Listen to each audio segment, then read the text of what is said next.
بسم اللہ الرحمن الرحیم۔ السلام علیکم دوستو، میں ریت Saleem, welcome to my YouTube channel novel orchid. کیسے ہیں آپ سب لوگ؟ جی تو گائز، آج ہم نے ریڈ کرنی ہے اپنے ظالم ہیرو بیسڈ ناول کی سیکنڈ ایپیسوڈ۔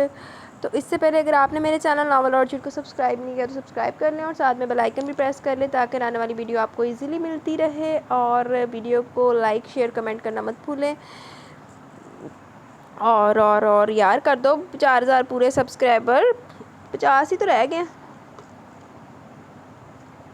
باقی سیکنڈ ایپیسوڈ کی طرف چلتے ہیں۔ امید کرتی ہوں آپ کو یہ ناول پسند آ رہا ہوگا۔ ابھی تو اتنا رسپانس نہیں ہے، لیکن مجھے امید ہے کہ آپ لوگ مجھے اس پہ رسپانس ضرور دیں گے۔ باقی امید پہ دنیا قائم ہے، دیکھو کیا بنتا ہے۔ چلیں پہلے کمنٹ سیشن ریڈ کرتے ہیں، دین آتے ہیں اپنے ناول کی طرف۔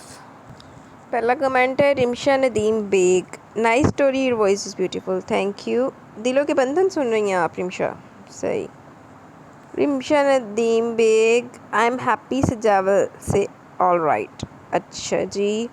سمیرہ ارشد، سلام، بہت اچھا ناول ہے، 20 پہ کہا ہے، تھینک یو سمیرہ، وعلیکم السلام۔ Saira Riaz, very patriotic and full of feeling for country, اللہ آپ کو خوش رکھے، آمین ثم آمین، دعاؤں میں یاد رکھیں۔ ثنا رفیق، آپ نے حصار محبت سنا ہے نبیلہ عزیز کا، نائس، اچھا جی۔ ختیجہ نجیب حیدر، وعلیکم السلام، الحمدللہ میں ٹھیک ہوں، آپ کیسی ہیں؟ Thanks for this wonderful novel, بہت ہی اچھا ناول ہے اور آپ کے پڑھنے سے اور بھی مزہ آ گیا، کلیپنگ فار بوتھ ریز، thank you very much Khadija. Mubassira Kashif, very good, 20 پہ شوبی کی دنیا۔ بٹ جی پلیز ایک ناول ریڈ کریں نا، میرے زخم پھر سے گلاب کر، پلیز پلیز پلیز۔ کیا نیم ہے رائٹر کا؟ بشریٰ اعظم، وعلیکم السلام، الحمدللہ میں ٹھیک ہوں۔ ریچ، ویری نائس ایپیسوڈ، بہت مزہ آنے والا ہے اس ناول میں بھی، تھینکس یارا، ویلکم۔ ہاں جی انشاءاللہ آپ کو یہ ظالم ہیرو والے ناول میں بڑا مزہ آئے گا۔ فاریہ شیخ، amazing novel, excited for it, اچھا جی، تھینک یو فاریہ۔ 20 پہ زینب سجاد، وعلیکم السلام، کیسی ہو پیاری آپ؟ الحمدللہ میں ٹھیک ہوں، آپ کیسی ہیں؟ یہ ناول تو میرا موسٹ فیوریٹ ہے یار، بہت انٹرسٹنگ اور زبردست تھا، جان کی تو میں فین ہو گئی ہوں، اور شکر ہے کہ طاہا کو عائشہ پہ رحم آ گیا، پر یہ جو پورے ناول میں گھمایا نا کہ کون تھا خواجہ سرا، واقعی یار ریج نے بہت گھومن گھیریاں پائی ہیں کہ خواجہ سرا کون ہے۔ پہلے جی طاہا نکل رہا تھا، پھر وہ آریان پہ شک چلا گیا، لیکن آریان کا کاکا بھی آنے والا تھا، تو بس ٹو مچ کنفیوزنگ تھا، پھر پتہ لگ گیا کہ اینڈ دا ٹائر کون ہے۔ اچھا پر سوچنے والی بات ہے کہ تینوں خواجہ سرا بن کے لگتے کیسے ہوں گے؟ یہ امیجینیشن کرو بھائی، کیسے لگتے ہوں گے؟ اچھا تو یہاں پہ کمنٹ سیشن، ایک منٹ رکنا، کمنٹ سیشن اختتام کو پہنچے۔ آج والی ایپیسوڈ میں ایک تھوڑی سی کمی ہے، مطلب کہ ملک صبا کا کمنٹ نہیں آیا، وہ مجھے لگتا ہے شاید صبح کمنٹ کریں جو ان کو اس کا پھر نیکسٹ میں کر لیں گے، لیکن آپ کا کمنٹ نہیں ہے، پتہ نہیں آپ نے لاسٹ ایپیسوڈ پہ بھلا کر دیا، مجھے لگتا ہے میں نے آپ کے 2 کمنٹ نا پچھلی ایپیسوڈ میں ریڈ کر لیے تھے۔ چلے کوئی نہیں، اگر آپ نے نہیں کیا تو کر دیں کمنٹ، اور اگر آپ نے کرنے والی ہیں تو پھر وہ نیکسٹ میں ریکارڈ کر لیں گے، ٹھیک ہے؟ تو آئیں چلتے ہیں ایپیسوڈ کی طرف۔ کھانے پر سب آپ کو یاد کریں، اس کی حیران نظروں کا جواب دے کر واپس پلٹ گئی، تو اسے چاروں ناچار اس کی تقلید کرنا پڑی۔ بس یہ اور اس ڈائننگ ٹیبل تھا، چاروں جانب کرسیاں تھیں اور ان کرسیوں پر براجمان ان گنت لوگ۔ دروازے پر ہی وہ رک گئی۔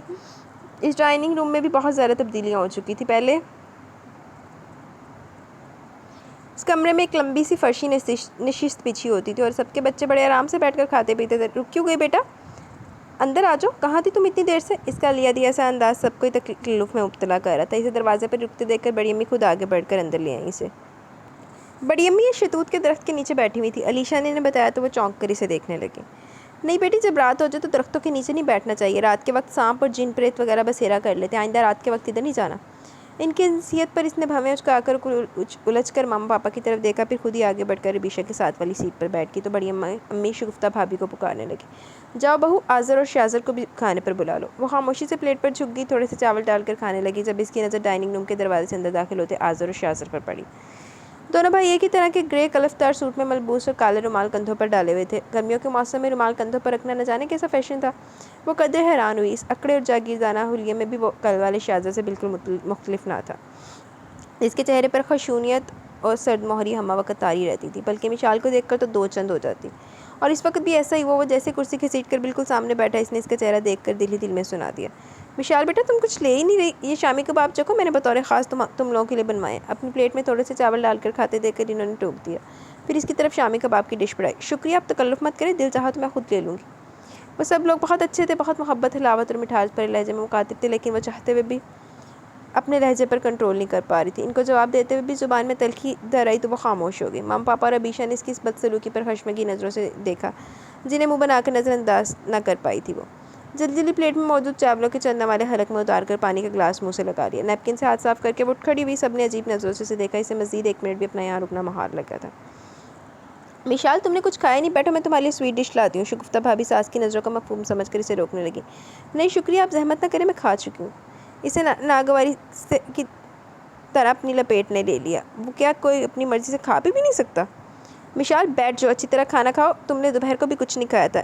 پاپا کے کہنے پر اسے مزید غصہ آ گیا۔ آئی ایم سوری پاپا، میں نے کہا نا میں کھا چکی ہوں، اگر بھوک لگی تو بعد میں کھا لوں گی۔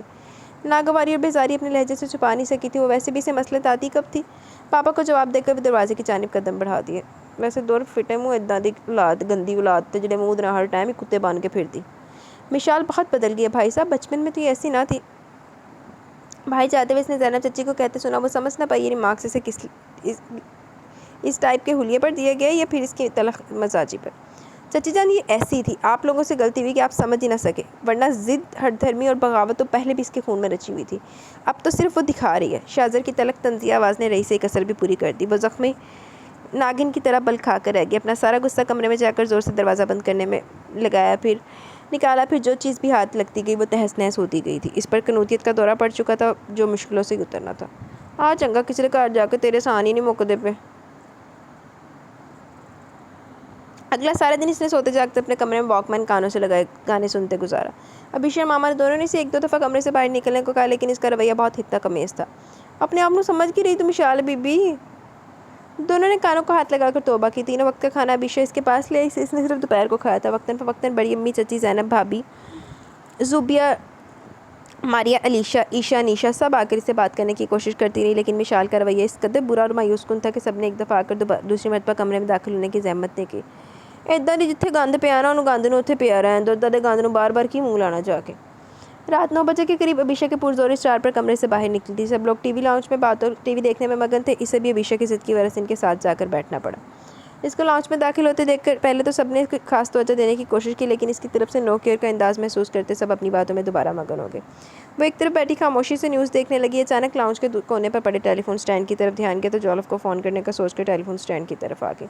چند منٹوں بعد اس کی جولف سے بات ہو گئی تھی، وہ ایک دم خوش ہو گئی۔ سب نے اسے فون کے ساتھ لگے حیران ہو کر دیکھا، لیکن جانتی صرف ابیشا تھی کہ وہ کس سے بات کر رہی ہے۔ جولف سے بات کرنے کے بعد اس کا موڈ ایک دم خوشگوار ہو گیا۔ اس نے جولف کو بتا دیا کہ وہ یہاں بہت زیادہ انیزی فیل کر رہی ہے، اس لیے بہت جلد واپس آ رہی ہے۔ اپنے پروگرام سے ماں باپا کو آگاہ کرنے کی غرض سے وہ ان کے کمرے میں چلی آئی، لیکن وہاں شاہزر آذر بھائی کو پاپا کے ساتھ سر جوڑے دیکھ کر حیران ہوئی۔ دوسری طرف بڑی امی، چچی زینب اور ماما بھی کسی ایسی پوزیشن میں تھی، اسے دیکھ کر سب نے اپنی نشست بدلی، ان سب کو یوں اکٹھے دیکھ کر الجھ گئی۔ آؤ مشی بیٹا بیٹھو۔ پاپا خوش ہوئے تھے کہ قنوتیت کا دورہ ختم ہو گیا اور وہ بھی کمرے سے باہر نکلی۔ پاپا مجھے آپ سے ایک بات کرنی ہے، اگر آپ میری بات سن لیں تو۔ ہاں کہو۔ انہوں نے جیسے باقی سب لوگوں کو دیکھا ہی نہیں تھا، وہ چپ کی چپ رہ گئی۔ سب کے سامنے تو یہ حماقت نہیں کر سکتی تھی۔ نو پاپا، ابھی آپ بیزی ہیں، میں پھر آ جاؤں گی۔ فوراً کمرے سے باہر نکل آئی، وہ کافی دیر تک برآمدے کی سیڑھیوں پر بیٹھی رہی۔ جب یقین ہو چلا کہ وہ لوگ چلے گئے ہوں گے اور پاپا اس کی بات کو سننے کو بالکل فارغ ہوں گے تو وہ واپس ان کے کمرے میں آ گئی۔ ہاں بولو، کیا کہنا چاہتی تھی تم؟ اسے سامنے بیٹھے دیکھ کر پاپا مکمل طور پر اس کی طرف متوجہ ہو گئے۔ پاپا میں برطانیہ واپس جانا چاہتی ہوں، آپ کی خواہش پر میں یہاں تو آ گئی ہوں، لیکن پاپا میں مزید یہاں نہیں رک سکتی، پلیز آپ میری سیٹ کنفرم کروا دیں۔ مشال کا انداز اٹل تھا، جس میں کسی بھی قسم کے رد و بدل کی گنجائش نہیں تھی۔ پاپا محسوس کر کے کچھ سوچنے لگے، جبکہ ماما بار بار پہلو بدل رہی تھی۔ تو تم واپس برطانیہ جانا چاہتی ہو؟ پاپا نے انکارا بھرا وہ سر ہلانے لگے۔ کیوں تم برطانیہ جانا چاہتی ہو؟ کیا ہے وہاں؟ کس کے ساتھ تم جانا چاہتی ہو؟ کس کے لیے تم جانا چاہتی ہو؟ ماما نے تیری سے پوچھا۔ وہ عجیب نظروں سے انہیں دیکھنے لگی۔ جب 15 سال پہلے میں یہاں سے واپس گئی تھی تو اس وقت میں نے تو یہ سوال نہیں کیا تھا کہ آپ کیوں جانا چاہتی ہیں، کس کے لیے آپ وہاں واپس جانا چاہتی ہیں۔ کاش اس وقت میں آپ سے یہ سوال کر لیتی تو آج آپ مجھ سے یہ سوال نہ کر رہی ہوتی، مشال نے کہہ کر عظمت بیگم کو لاجواب کر دیا۔ وہ چپ کی چپ رہ گئی۔ صحیح گل ہے، اولاد دی بیڑیاں چوٹے پان والی تو گندی عورت ہے۔ پھر بھی آپ بھول رہی ہیں، وہاں آپ کا پورا میکہ آباد ہے، آپ کی بہنیں، بھائی، بھاوجے، رشتہ دار سب وہاں آباد ہیں، پھر بھی آپ مجھ سے سوال کر رہی ہیں۔ آپ انہی لوگوں کے پاس گئی تھی نا، تو پھر میں بھی وہاں چلی جاؤں گی۔ اس طرح مجھے بھی علم ہو جائے گا کہ جن کی آپ ساری عمر مداح رہی ہیں وہ لوگ مجھے قبول کرتے ہیں یا نہیں۔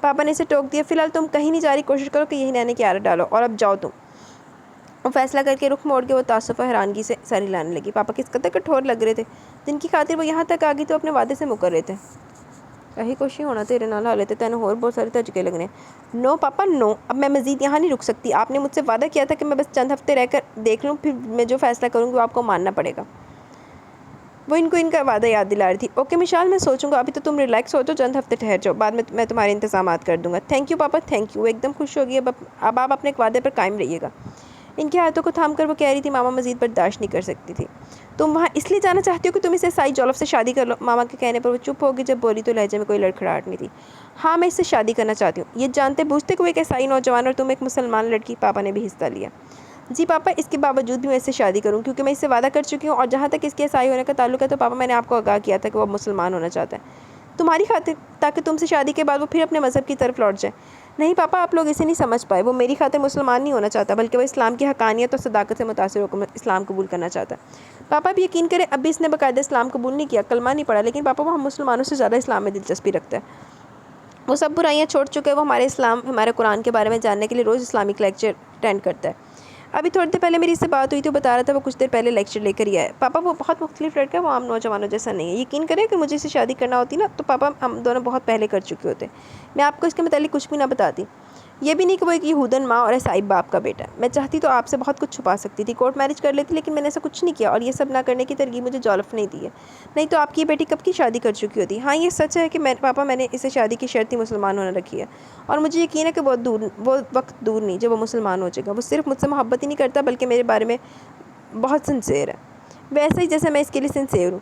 اور اب اگر میں واپس نہ گئی تو پاپا وہ بہت ڈسہارٹ ہوگا. آپ نہیں جانتے, جب میں ان برائیوں کی طرف قدم بڑھانے لگی تو اسی جولف نے مجھے گندگی سے بچا لیا, میری رہنمائی کی, میرا ہاتھ تھام کر مجھے ان برائیوں کی طرف بڑھنے سے روکا جو برطانیہ جیسے معاشرے کا ترا امتیاز ہے. پھر بھی یہ سب جاننے کے باوجود آپ کو اچھا نہیں لگتا تو پھر میں آپ کے لیے کچھ نہیں کر سکتی, کیونکہ میں اسی سے شادی کروں گی. بلکہ میری تو خواہش ہے کہ آپ لوگوں کی رضامندی سے اور آپ کی موجودگی میں سے شادی کروں. لیکن آپ راضی نہیں ہو رہے. اگر آپ راضی ہو جائیں تب بھی, اگر نہیں تب بھی میں واپس ضرور جاؤں گی, کیونکہ میں اس سے وعدہ کر چکی ہوں, اور آپ اچھی طرح جانتے ہیں کہ جو میں ایک دفعہ فیصلہ کر لیتی ہوں پھر میں کبھی بھی اس سے پھرا نہیں کرتی. آپ اچھی طرح غور ضرور کیجیے گا. اپنی بات کو کہہ کر وہ باہر نکل کے. پاپا ماما خاموش تھے. تھوڑی دیر تک ابیشہ اور دوسرے لوگوں میں بیٹھی رہی. ان لوگوں کی گفتگو بہت انٹرسٹنگ تھی. وہ غور سے سننے لگی. کسی شادی کے متعلق بات ہو رہی تھی. سب لڑکیاں سر چھوڑے کپڑے پھیلائے شادی کا ذکر کر رہی تھی. وہ جیسے ان لوگوں کے پاس بیٹھی وہ سب محتاط ہو کر بولنے لگی. کئی باتوں میں اس نے ان لوگوں کا نام یہ انداز نوٹ کر لیا تھا. یہ لوگ میری موجودگی میں نہیں سی فیل کریں, میرے یہاں سے چلے جانا ہی بہتر ہے. کسی کے سر پر زبردستی مسلط رہنے کی اسے کبھی بھی خواہش نہیں رہی تھی.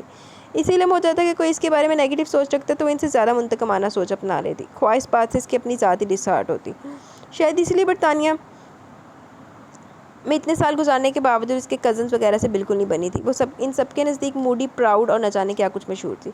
اسے بہت برا لگتا ہے, اس لیے اس نے کبھی خود سے ان سب سے ملنے کی کوشش نہیں کی. وہ بہت خاموشی سے وہاں سے نکل کر اپنے کمرے میں آ کے کسی نے اس کا وہاں سے آ جانا محسوس نہیں کیا, بلکہ سب نے اس کے چلے جانے پر شکر ادا کیا. قوم کا وہ اس کی سب کی موجودگی میں محتاط ہو گئی تھی. کی کھچڑی پاک رہی ہے, اجڑیاں اننے سیر جوڑے جا رہے نا, کچھ تو گڑبڑ دیا. اگلا دن بہت خوشگوار تھا. صبح ہی صبح وہ ابیشہ اور علیشہ باہر کھیتوں کی سیر کو نکل آئی تھی. تقریباً ہر کھیت گنجا نظر آ رہا تھا. کتنے سارے کھیتوں میں پانی کھڑا تھا. گندم کی کٹائی ہوگی. اب کھیتوں کو دھان کی پنیری اگانے کے لیے تیار کیا گیا. جب پنیری اگ جائے گی تو دھان کی فصل کاشت کرنے کی تیاریاں شروع ہو جائیں گی. علیشہ کھیتوں میں موجود پانی کے متعلق بتانے لگی. کچے راستوں پر ڈنڈیوں پر وہ دونوں بہنیں بہت سنبھل کر چل رہی تھی, جبکہ علیشہ عام سے انداز میں چل رہی تھی جیسے اس کے قدموں کے نیچے ہموار زمین ہو. کبھی وہ دونوں بہنیں بھی علیشہ کی طرح ان کھیتوں میں چلتی پھرتی, بھاگتی دوڑتی تھی. آج انہیں کھیتوں کو دیکھنے کے لیے انہیں علیشہ کی رہنمائی کی ضرورت تھی. کافی دور تک چلنے کے بعد وہ دونوں تھک ہار کر ایک اونچی پنگ ڈنڈی پر بیٹھ گئی. علیشہ ان دونوں کو وہیں چھوڑ کر کسی کھیت میں جا گھسی. تھوڑی دیر بعد لوٹی تو اس کے ہاتھ میں 2-3 سورج مکھی کے پھول تھے. سورج مکھی کے بیج کھائیں گی؟ آتے وہ ان سے پوچھنے لگی. وہ تو خاموش رہی. البتہ علیشہ نے خوشی کا اظہار کیا. کیوں نہیں, لیکن ان کو تو پہلے بھونا جاتا ہے پھر بیج چنتے ہیں. ہاں گھر جا کر میں پہلے آپ کو یہ بھون کر دوں گی پھر کھائیں گے, بہت مزہ آئے گا. اس نے اپنے دوپٹے میں پھول ڈال لیے تھے. اچھا اس کے بیج بھی کھائے جاتے ہیں؟ میں تو ہمیشہ وہ پھول ہی دیکھے ہیں, اور وہ بھی میرا خیال ہے چھوٹے ہوتے ہاتھ میں پکڑے ہوں گے, اور وہ اس سے میرا خیال پتہ نہیں خارش شروع ہو جاتی تھی یا پتہ نہیں کیا ہوتا تھا, تو وہ تب بھی دیکھے ہوتے تھے. تب بھی نا چھوٹے ہوتے بہت اٹریکٹ کرتے ہوتے تھے. اب بھی تو یہ تو بھون کے کھاتے بھی ہیں بیج, میرے آج پتہ لگ گیا. وہ دونوں بھی اٹھ کھڑی ہوئی کافی دور تک جانے کے بعد واپسی کے راستے پر ہو لی۔ یہ سارے کھیت، یہ ساری زمینیں، یہ سب ہماری ہیں۔ ابھی تو آپ نے کچھ نہیں دیکھا، ارد گرد کے گاؤں میں بھی ہماری بہت سی زمینیں ہیں جو دور تک پھیلی ہوئی ہیں۔ 2 باغ ہیں، پھلوں والے فارم ہاؤس ہیں، فش اور پولٹری فارم ہے۔ یہ دونوں فارم گاؤں کے مغرب میں ہیں۔ راستے میں چلتے چلتے وہ دونوں کو معلومات بھی مہیا کرتی جا رہی تھی۔ درمیان میں 2 راستے آتے تھے۔ علیشہ جب دوسرے راستے کی طرف مڑنے لگی تو اس نے روک لیا۔ علیشہ، اس راستے سے چلتے ہیں۔ لیکن مشال، یہ راستہ تو وہ شش و پنج میں پڑ گئی۔ یہ راستہ ملکوں کے محلوں کی طرف جاتا ہے۔ مجھے بہت سی یادیں ابھی بھی اس کے ذہن میں تازہ تھی۔ چلو آؤ ادھر سے چلتے ہیں۔ اس نے واقعی اس راستے کی طرف قدم بڑھا لی جبکہ وہ دونوں وہیں کھڑی رہ گئی۔ ہم اس راستے پر نہیں جا سکتے۔ علیشہ نفی میں سر لانے لگی، کچھ اس کا رنگ بھی متغیر ہو چکا تھا۔ کیوں؟ ابھی بھی اتنے برس گزر جانے کے بعد شاہوں کو لڑکیوں کو ملکوں کی طرف سے خطرہ لاحق ہے؟ نہیں، خطرہ تو نہیں ہے، اب وہ پہلے والے حالات نہیں رہے، بہت کچھ بدل گئے، لیکن اب شاہوں کی لڑکیاں بہت محتاط ہو گئی ہیں، وہ کوئی دشمنی مول نہیں لے سکتی۔ پہلے ان کے کندھوں پر اس نام نہاد دشمنی کا بہت خون جمع ہوا ہے، اس خاندان کی جانیں ضائع ہوئی ہیں، مزارع جو قتل ہوئے وہ علیحدہ، اب تو ہمارے پاس اس دشمنی کی بھینٹ چڑھانے کو کچھ نہیں بچا۔ وہ بات کرتے کرتے افسردہ سی ہوگی۔ اس کی خوبصورت احمری آنکھوں میں آنسوؤں کے موتی چمکنے لگے۔ وہ واپس آگے اور خاموشی سے اس کے ساتھ ساتھ چلنے لگی۔ ابیشہ بھی علیشہ کے دکھ پر غمگین سی ہو گئی۔ افسردہ تو وہ خود بھی تھی، کچھ زخم تو اس کے بھی ہرے ہوئے تھے، کتنا سارا راستہ ویسے خاموشی کی نظر ہو گیا۔ علیشہ، جب ہم چلے گئے تو کیا ملکوں نے بعد میں بھی کوئی جھگڑا وگڑا کیا تھا؟ اسے پرانی یادیں تازہ کرنے کا جنون سا سوار ہونے لگا۔ وہ افسردگی سے ہنس دی۔ نہیں مشال، ملکوں کے ہاں بعد میں لڑائی جاری رکھنے کے لیے کوئی باقی نہیں بچا۔ کتنے سالوں تک یہ کیس کورٹ کچہریوں میں چلتا رہا اور پھر آخر میں فیصلہ ہمارے حق میں ہو گیا۔ ملک ایاز قتل ہو گیا تھا، ملک جبار کی ٹانگیں کٹ گئی اور وہ زندگی سے بالکل کٹ کر رہ گیا۔ زندہ ہونے کے باوجود مردوں جیسی زندگی ہو گئی تھی۔ باقی رہ گئی ملکوں کی عورتیں اور بچے۔ وہ بیچاری عورتیں بھلا کہاں تک کیس کی پیروی کرتی؟ ہر طرح سے حقائق ہمارے حق میں راہ ہموار کرتے گئے۔ ملکوں کی عورتیں اور باقی بچ جانے والے لوگ صلح جو تھے، انہوں نے صلح کی درخواست کی۔ ہم نے البتہ صلح تو نہ کی، کیس واپس لے لیا۔ وہ ملک ایاز کے قتل ہو جانے کی وجہ سے اجڑ کر رہ گئے تھے، جو تھوڑا بہت بچا وہ خاموشی سے سمیٹ کر ہمیشہ کے لیے یہاں سے چلے گئے۔ اب ایک نئی نسل جوان ہے، بوئی ہوئی فصل اب نئے سرے سے لہلہا کھلا رہی ہے۔ سنا ملک ایاز کا بڑا بیٹا دوبارہ اس حویلی میں آباد ہوا ہے اور اب دوبارہ اس گاؤں میں ملکوں کا ذکر چلنے لگا۔ اب دیکھیں وقت یا رخ بدلتا ہے۔ ملک صہیب ملک ایاز کا ہی بیٹا اور یہ کسی بھی طرح اپنے باپ سے کم نہیں ہوگا۔ اور یہ شہزاد کیا یہ اپنے ننیال والوں سے ملتا جاتا ہے؟ میرا مطلب ہے کبھی تو ملاقات ہوتی ہوگی، آخر اس کی ماں ملکوں کی تو بیٹی تھی۔ اس کی بات پر وہ چونکی۔ نہیں، جہاں تک ہماری معلومات میں وہ کبھی بھی ان لوگوں سے ملنے نہیں گئے، حتیٰ کہ کئی دفعہ ملکوں نے خود کوشش کی، لیکن وہ اس معاملے میں بہت سخت اور روایت پسند ہے۔ جب تک بڑے بابا زندہ تھے ان کی حکمرانہ اور سخت کی شخصیت ہر طرف چھائی رہتی تھی۔ ان کے وفات کے بعد شہزاد بھائی نے ان کی جگہ لے لی۔ ویسے ہی سخت کے غصے والے ہر وقت جنگ و جدل کو تیار اور کچھ صفاق بھی ہیں۔ ملکوں شاہوں کے خون نے مل کر ان کے خون میں کوئی اور ہی طاقت بھر دی ہے۔ وہ ڈبل خون ہے، جہاں حق کی بات ہوتی ہے اڑ جاتے ہیں، پھر کوئی لاکھ سر پٹ کے کچھ بھی کر لے وہ اپنے موقف سے 1 انچ بھی نہیں ہٹتے۔ بڑے بابا اور آغا جی کے بعد انہوں نے یہ زمینیں خود سنبھالنا چاہییں، لیکن ان کی طبیعت اور غصے کو دیکھتے ہوئے آذر بھیا نے سارا کنٹرول خود اپنے ہاتھ میں لے لیا۔ شروع میں انہیں اس بات پر دکھ بھی ہوا، انہوں نے اپنے شک کا بھی اظہار کیا کہ ہمیں ان پر اعتبار نہیں، لیکن یہ بات نہیں، وہ بہت جلد آپے سے باہر ہو جاتے ہیں۔ ہر کوئی ان کی طبیعت سے خائف رہتا ہے، جبکہ شہزاد بھائی بعض اوقات جلد بازی اور اپنی نیچر کی بدولت نقصان اٹھا لیتے ہیں۔ اس لیے بڑے بھیا نے انہیں گاؤں سے دوری رکھا تھا تاکہ زیادہ سے زیادہ ان کی طبیعت اور ذات میں موجود خامیاں ختم ہو سکیں۔ آذر بھیا نے الیکشن لڑے تھے اور پھر بہت شاندار طریقے سے کامیاب بھی رہے۔ اب وہ اس سارے علاقے بلکہ ارد گرد کے گاؤں کے ناظم ہیں، جبکہ شہزاد بھائی CSS کا امتحان کلیئر کرنے کے بعد اسی علاقے میں جاب کرتے تھے۔ شروع میں وہ یہیں رہے، لیکن ان کی طبیعت کی وجہ سے ہر دوسرے روز ایک نیا مسئلہ کھڑا ہونے لگا۔ انہیں چیلنج قبول کرنے میں مزہ آتا تھا، لیکن ان کی حق پرستی ہمارے لیے باعث آزار بنتی جا رہی تھی۔ کہہ سن کر اور ملا کر آذر بھیا نے ان کی پوسٹنگ کروا دی۔ اب تقریباً 2 سال ہونے کو ہیں، وہ لاہور سائڈ میں چلے گئے ہیں۔ وہاں بھی مسائل کھڑے تو ہوتے رہتے ہیں، لیکن اب وہ ان کو مسائل کو اپنے ذات تک ہی رکھتے ہیں۔ اب تو کافی بدل گیا، لگتا ہے شہر کی ہوائیں نے راس آنے لگی ہے۔ ان کی شخصیت میں پہلے والی جولانی اور طغیانی ابھی ختم تو نہیں ہوئی، لیکن پہلے جیسی شدت پسندی بھی نہیں رہی۔ کتنی بھولی ہو تم علیشہ، اس نے اپنے گرد چولا ضرور چڑھا لیا لیکن بدلا نہیں۔ وہ اب بھی ویسے ہی ایک رخت و صفاق، میں ایک رات میں اس کے اندر کا چھپا صفاق انسان دیکھ چکی ہوں۔ جیو گندا تو کڑی کا آٹا چنگی تو بھی نہیں ہے بی بی، وہ نہ خود و تحقیر سے سوچنے لگی۔ اسے شہزاد کی صفاق آنکھیں نہیں بھول پا رہی تھی۔ شہزاد اسسٹنٹ کمشنر ہی ہے نا؟ وہ اچانک پوچھنے لگی۔ جی ہاں، اسسٹنٹ کمشنر کی جاب کر لی ہے۔ علیشہ کی باتیں سنتی وہ دوبارہ ملکوں کی حویلی کے متعلق سوچنے لگی، پھر سر جھٹک کر تیز تیز قدم اٹھانے لگی۔ وہ تینوں جیسے درخت کھیتوں سے نکل کر سڑک پر چڑھی، دور کھڑے شہزاد اور آذر کو کسی شخص سے بات کرتے دیکھ کر رکی۔ فاصلہ ہونے کی وجہ سے انہوں نے ان کو دیکھ لیا تھا۔ لو جی، اب خیر نہیں، شہزاد بھیا کی باتیں سننے کے لیے خود کو تیار کر لیں۔ وہ کیوں باتیں کرے گا؟ اسے علیشہ کی بات ذرا بھی پسند نہیں۔ آپ کچھ نہیں جانتی مشال، وہ کتنے سخت اور اصول پسند ہے اس معاملے میں۔ آپ تو برطانیہ چلی گئی، لیکن حویلی کی لڑکیوں پر باہر نکلنے کی پابندی لگ گئی، حتیٰ کہ ٹیوٹرز اور ٹیچرز حویلی میں آ کر لڑکیوں کو تعلیم دیا کرتے تھے۔ آگے جی تو کچھ تحمل مزاج تھے، لیکن بڑے بابا بہت سخت تھے اور شاہ بھیا تو ان سے بھی 2 ہاتھ آگے تھے۔ کبھی بھی کسی لڑکی کو بیکار حویلی کی دہلیز سے باہر دیکھ لیں تو بہت خفا ہوتے ہیں۔ بڑے بابا کے بعد یہ زیادہ تر شہر میں ہی رہتے تھے، پہلے تعلیم کی غرض سے اور اب جاب کی غرض سے، اس لیے آذر بھیا کی وجہ سے کچھ سہولت ہو گئی ہے۔ میں نے جو انگلش میں ماسٹر کیا وہ حویلی میں رہ کر پرائیویٹ کیا ہے، جبکہ نشا اور اسامہ ان کے ساتھ لاہور میں رہ کر پڑھتے ہیں۔ عیشا اور شامیر کراچی رہ کر پڑھ رہے ہیں۔ وہ ان لوگوں کی طرف دیکھتے آہستہ آہستہ بتا رہی تھی۔ شہزادے سارے تے جن بن کے نازل ہویا ہے کس میں، ادھا بھی کی ہو گیا بندہ۔ ٹھیک ہے یار، مسئلے مسائل آتے رہتے ہیں، ایک ہی نہ کہ جینی بندہ بن جاوے۔ وہ دونوں اسے بیچارگی سے دیکھتی تیز تیز قدم اٹھاتی واپس حویلی والے راستے کی طرف چلی گئی، جبکہ وہ واپس اسی راستے کی طرف لوٹ آئی جہاں کچھ دیر پہلے علیشا نے قدم رکھنے سے انکار کیا تھا۔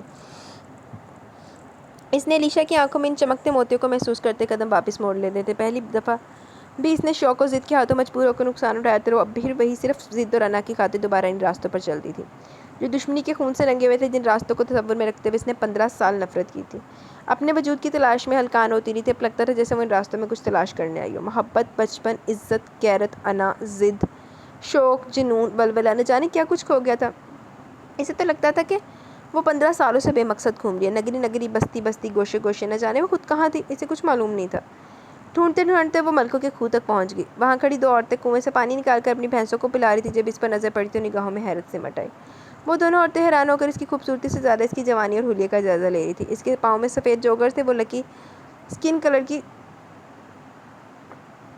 ڈھیلی ڈھالی شرٹ اور وول کی میں رکھا اور بلیک ٹراؤزر پہنے ہوئے تھی، البتہ اسکارف گلے میں رسی کی طرح لپٹا ہوا تھا۔ وہ دونوں عورتیں اسے دیکھ کر ایک دوسرے سے سر جوڑ کر باتیں کرنے لگی۔ اسے بہت اچنبھا ہوا، وہ خاموشی سے کنویں کی جنوب کی طرف بنی تنگ و تاریک گلی میں گھس گئی۔ تلاش میں سیار کے بعد اسے ایک گھر مل ہی گیا۔ اس ٹوٹے پھوٹے گھر کے دروازے پر دستک دیتے اس کا دل دھڑک رہا تھا۔ وہ انتظار کرنے لگی۔ چند منٹ بعد ایک بوڑھی عورت باہر آئی۔ اپنے گھر کے سامنے ایک شہری میم کو استادہ دیکھ کر وہ جس قدر حیران ہو سکتی تھی وہ حیران ہوئی۔ آپ زرینہ کی والدہ ہیں؟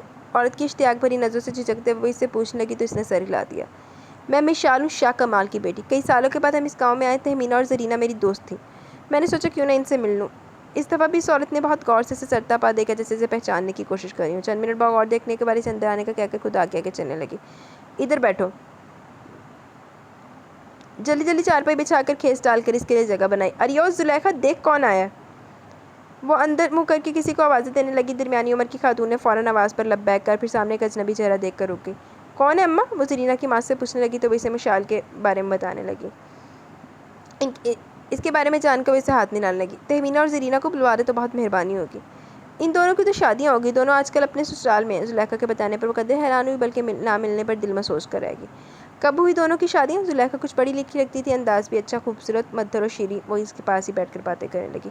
4-5 سال ہو گئے شادی کو، اب تو دونوں کے 3 بچے بھی ہیں۔ اچھا، اسے تعجب ہوا کہ اتنی جلدی دونوں کی شادی ہو گئی تھی، بلکہ 3 بچے بھی۔ لو بیٹی یہ دودھ پیو۔ زرینہ کی والدہ نے اس کے لیے فوراً دودھ کا گلاس بھر لائی۔ اسے شرمندگی نے آ گھیرا۔ آپ نے خواہ مخواہ تکلف کیا۔ دودھ کا گلاس تھام کر پینے لگی۔ زرینہ کی بھابھی اور اماں دونوں کبھی اس کے خوبصورت ہاتھوں کو دیکھتی اور کبھی اس کے سرخ و سفید نین نقوش سے مرتعش چہرے کو۔ وہ سراپا حسن تھی، دیکھنے والوں کو سیکنڈوں میں مدہوش کر دیتی تھی۔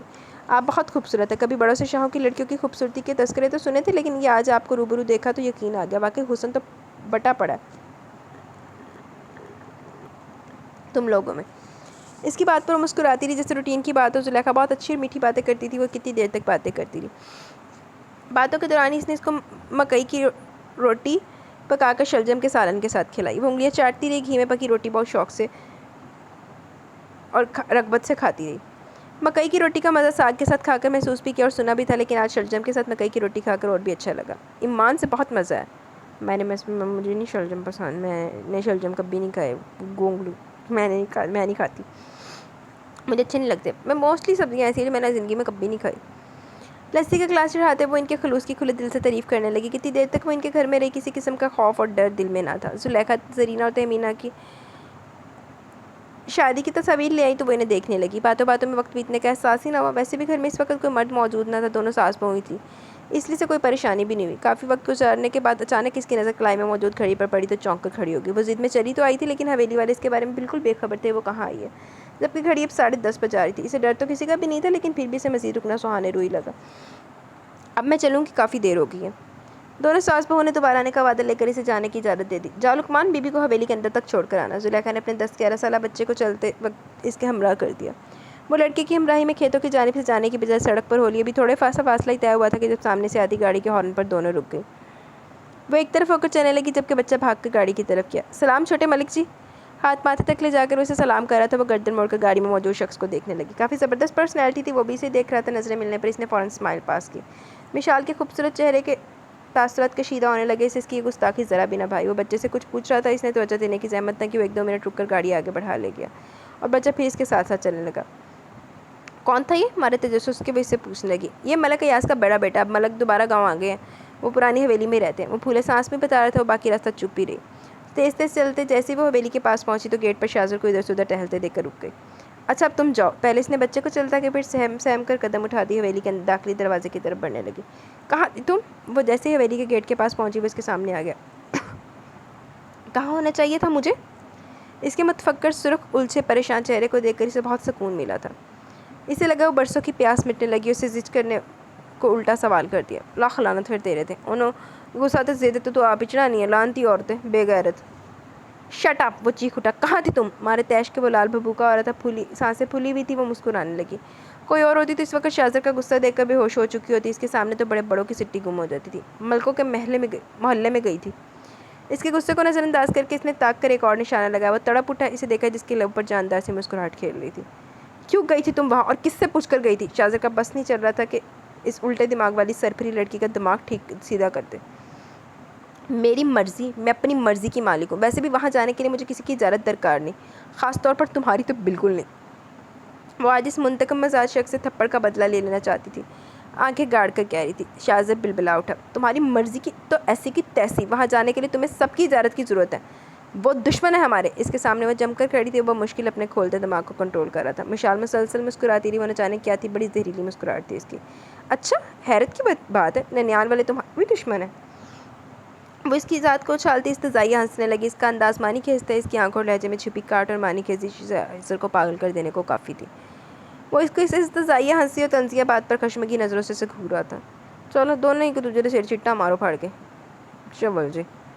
ہاں وہ ہم سب کے دشمن ہے، اور جو بھی ہماری حویلی کی عزت پر نگاہ ڈالے گا وہ میرا بھی دشمن ہے، سمجھ گئی تم؟ تمہیں اپنا آپ دکھانے کا ذرا شوق ہے تو چلی جاؤ اسی دیس میں، وہاں تمہیں ہاتھوں ہاتھ لیا جائے گا۔ یہ تمہاری پہلی غلطی نہیں ہے، لیکن میں پھر بھی معاف کر رہا ہوں۔ کان کھول کر سن لو مشال بی بی، آئندہ تم نے بغیر پوچھے بتائے حویلی کی چوکھٹ سے باہر قدم بھی نکالا تو کاٹ کر رکھ دوں گا تمہاری ٹانگیں۔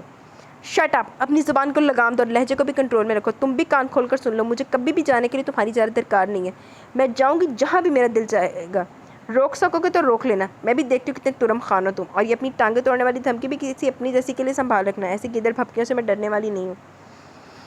اس نے بھی مشتعل ہو کر جوابی کارروائی کی۔ دونوں مقابل تھے، ایک دوسرے کی نفی کرتے، دونوں سب کچھ فراموش کر رہے تھے، تاک تاک کر وار کرتے ساری حدیں پار کر رہے تھے۔ لاکھ دی لعنت پھر دونوں دیوتے۔ چپ کرو تم، شاذر اور مشال تم اندر چلو۔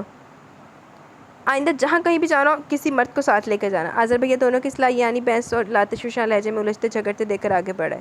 اس نے قہر زدہ نظروں سے شاذر کو گھورا، جس طرح وہ اس نے اس کی ذات کا نشانہ بنایا تھا۔ وہ اندر اندر زخمی شیرنی کی طرح بپھر اٹھی تھی۔ جی چاہ رہا تھا کہ لمحوں میں اس قہر و غضب کے پیکر کا منہ نوچ کھسوٹ لے۔ تو کی کر رہی سی؟ نہیں یار، اس کو تم بلیم دے رہی ہو، اپنے گریبان میں بھی تو جھانکو نا، تم کر کیا رہی تھی بی بی؟ تو بھی تو انہوں زیچی کر رہی سی، پھر اگو تیرے ادھر ہی جواب سننے ملنے سی۔ دیکھو میری اچھی بہن، سمجھنے کی کوشش کرو، ملک دوبارہ گاؤں چلے آئے ہیں۔ اگر پرانی دشمنی چلانے لگے تو ایک دفعہ پھر تاریخ دہرائی جائے گی، اور ہم نہیں چاہتے کہ اس لیے ہماری اچھی بہن احتیاط لازم ہے۔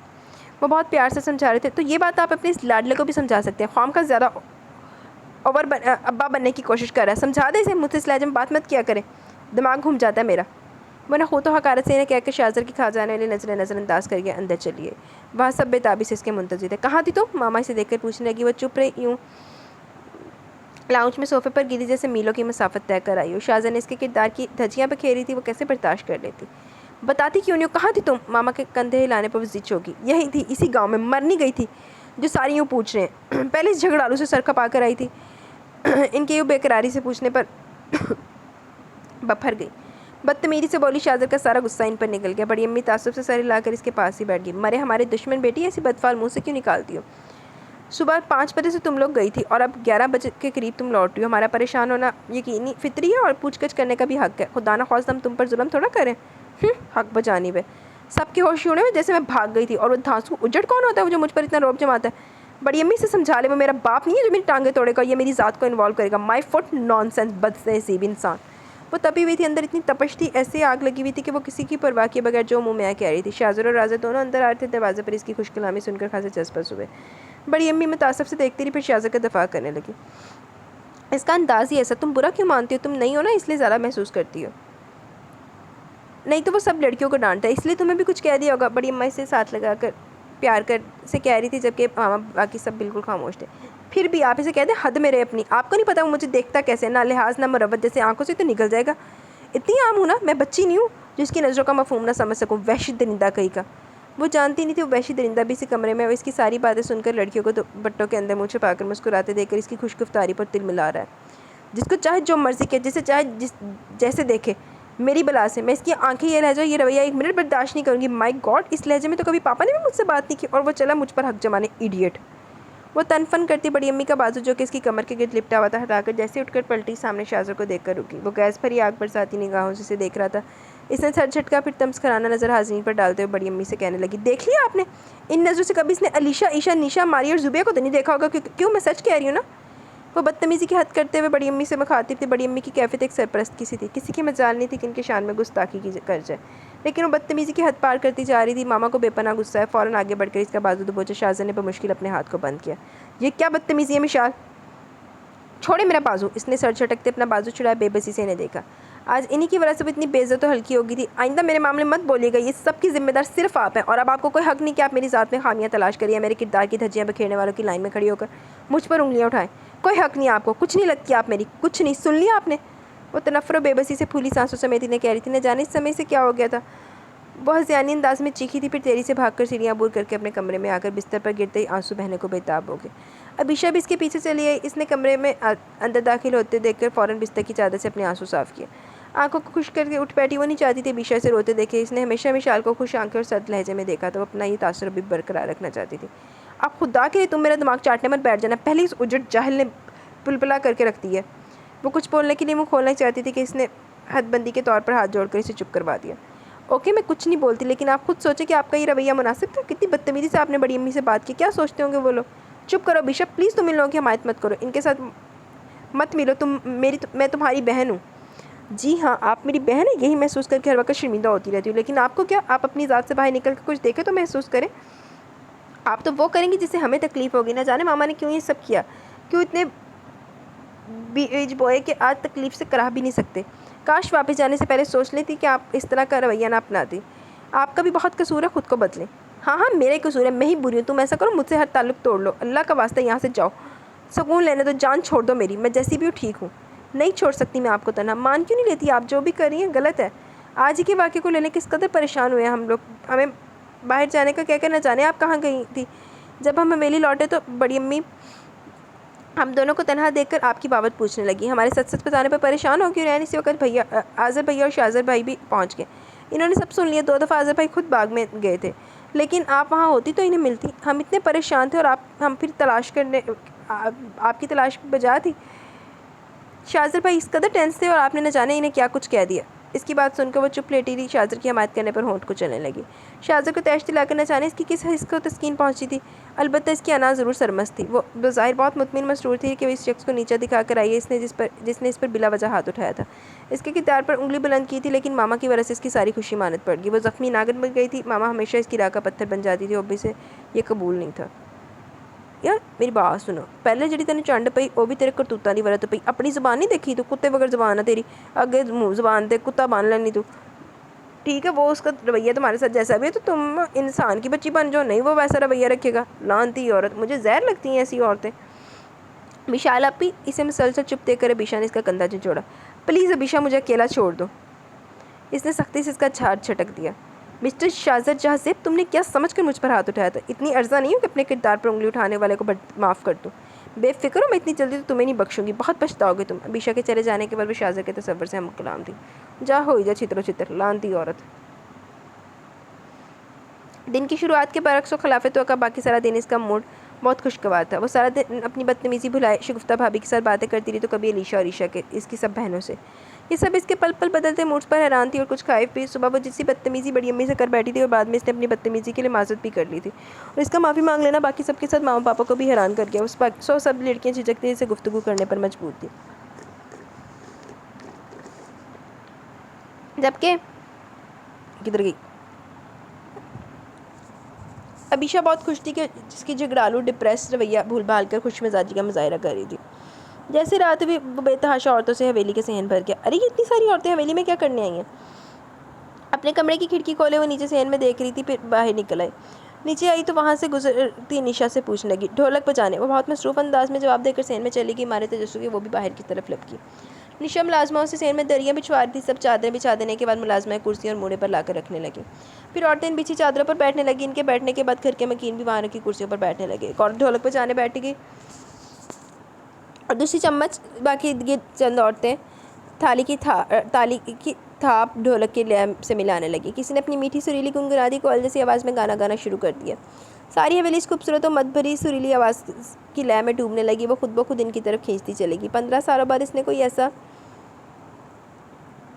منظر دیکھا تھا. اتنا مکمل و بھرپور پرجوش و سحر انگیز. ڈھولک کی تھاپ گانے کے لیے لے دل کی آواز بن گئی. وہاں دری پر بیٹھی علیشہ، عیشا، نیشا اور عبیشہ نے اسے اپنے پاس جگہ دی. علیشہ حویلی میں کوئی فنکشن ہے کیا؟ وہ آہستگی سے علیشہ سے پوچھنے لگی تو اس نے تالی بجاتے ہاں میں سر ہلا دیا. وہ منتظر رہی تھی وہ مزید کچھ بتائے، کم از کم فنکشن کی نوعیت کے بارے میں، لیکن وہ کافی دیر تک نہ بولی. البتہ وہاں موجود عورتیں پلٹ پلٹ کر اسے دیکھ رہی تھی. پھر ایک دوسرے کے کان میں کچھ کہنے لگی.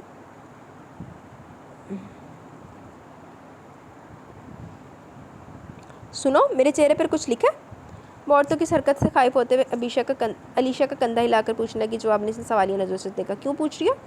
سب عورتیں بار بار پلٹ کر مجھے دیکھ رہی ہیں. اس نے گویا اطلاع دی. یہ تمہیں نہیں بلکہ ہم سب کو دیکھ رہی ہوں گی کہ کس قدر مثالی لائن ہے. مسکراہٹ ہونٹوں تلے دباتے ہوئے اس نے کہا. وہ چڑ گئی. اسے مذاق کی توقع نہیں تھی. نہیں علیشہ وہ مجھے ہی دیکھ رہی ہیں. وہ وزید ہوئی. غلط فہمی ہے یار تمہاری. وہ اب بھی سنجیدگی سے اس کی طرف متوجہ نہیں ہوئی تھی. وہ اس کی مصروفیت پر لعنت بھیجتی اٹھ کر شگفتہ بھابھی کے پاس آ گئی. وہ اسے دیکھ کر مسکرائی. بھابھی یہ ڈھولک کیوں بجائی جا رہی ہے؟ اس کے پاس کرسی پر بیٹھنے کے بعد اس نے پوچھا تو وہ بھی خاموش ہوگی. وہ الجھ گئی. کیا بات ہے کوئی بتاتا کیوں نہیں؟ آخر کس لیے ڈھولک رکھی گئی ہے؟ شادی حویلی میں. شادی حویلی میں؟ لیکن کس کی؟ وہ بے پناہ حیران ہوئی. حویلی میں شادی ہو رہی سے ابھی تک کچھ علم ہی نہیں. وہ کتنی احمق تھی. اسے احساس ہوا.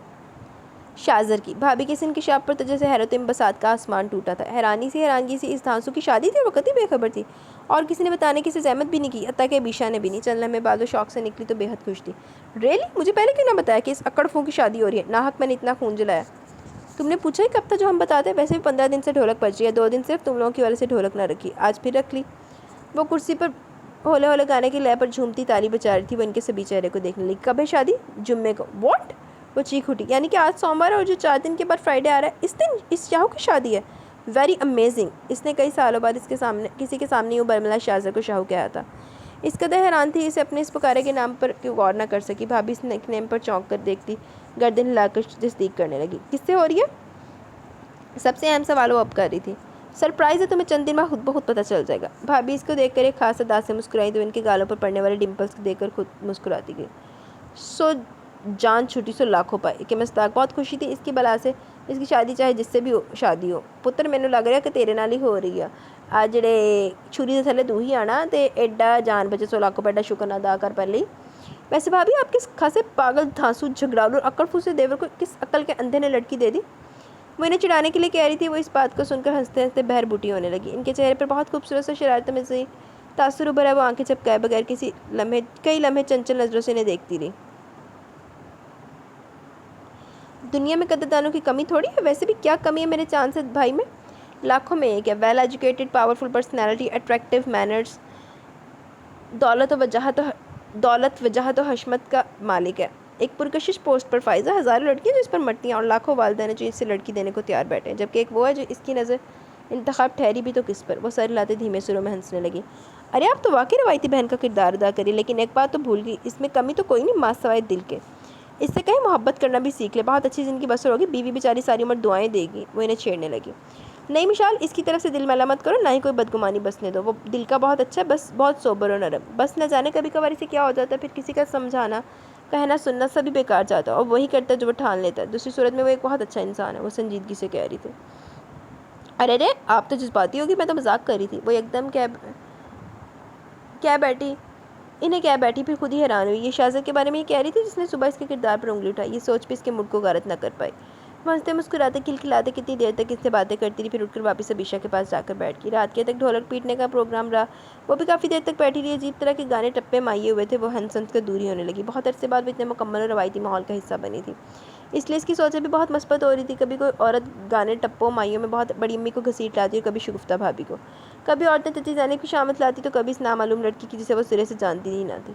اس نے تو جس سے بھی دلہن کے متعلق پوچھا سب نے سرپرائز کا کہہ کر ٹال دیا۔ عجیب طرح کی مقامی بولی میں گانے تھے۔ بہت جلد اس کا سر دکھنے لگا، وہ اٹھ کر کچن میں چلی آئی۔ وہاں ملازمہ موجود تھی، اسے چائے کا کہہ کر خود پاس ہی کھڑی رہی۔ اچانک ایک خیال آیا تو پوچھنے لگی، خورشیدہ تم جانتی ہو یہ شاہزادے کی شادی کس سے ہو رہی ہے؟ بہت پیار سے مخاطب کر کے وہ اس سے پوچھ رہی تھی، کسی سے مطلب نکلوانے کا یہ بھی اس کا ایک مخصوص انداز تھا۔